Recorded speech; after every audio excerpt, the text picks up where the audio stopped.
বাংলাদেশের গণতন্ত্র আগামী নির্বাচনের উপর নির্ভর করছে বলে মন্তব্য করেছেন প্রধান নির্বাচন কমিশনার এএমএম নাসির উদ্দিন। সোমবার জাতীয় নির্বাচনকে ঘিরে আনসার সদস্যদের নিরাপত্তা মহড়ায় প্রধান অতিথির বক্তব্যে সিইসি বলেন, বাংলাদেশ এখন সংকটময় মুহূর্তে দাঁড়িয়ে আছে। ভোট সুষ্ঠু হওয়া নির্ভর করবে দলগুলোর ভূমিকার উপর। ফারজানা আক্তারের প্রতিবেদন। আগামী জাতীয় নির্বাচনকে কেন্দ্র করে আনসার ও গ্রাম প্রতিরক্ষা বাহিনীর সদর দপ্তরে আয়োজন করা হয় নিরাপত্তা মহড়া, যেখানে ভোট কেন্দ্রের সহিংসতা থেকে উত্তরণে নানা কার্যক্রমের প্রশিক্ষণ দেয়া হয়।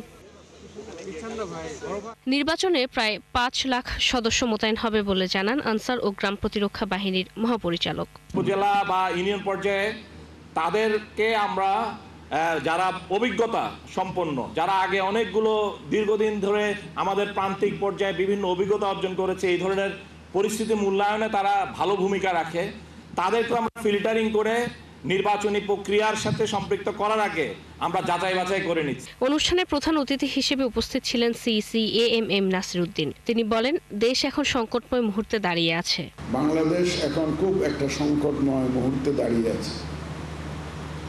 আমরা জাতি হিসাবে, দেশ হিসাবে কোন দিকে যাব, গণতন্ত্রের পথে কিভাবে হাঁটব, এই সব কিছু নির্ভর করছে কিন্তু আগামী নির্বাচনের উপর। রাজনৈতিক দলের সহযোগিতা ছাড়া সুষ্ঠু নির্বাচন সম্ভব নয় বলেও আবারও মন্তব্য করেন তিনি।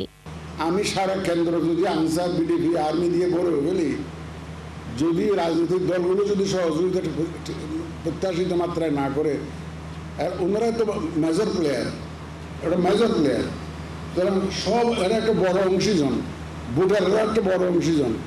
সুতরাং ভোটার, রাজনৈতিক দল, আমাদের সাংবাদিক ভাই বোনেরা, বিভিন্ন বাহিনীর লোকজন,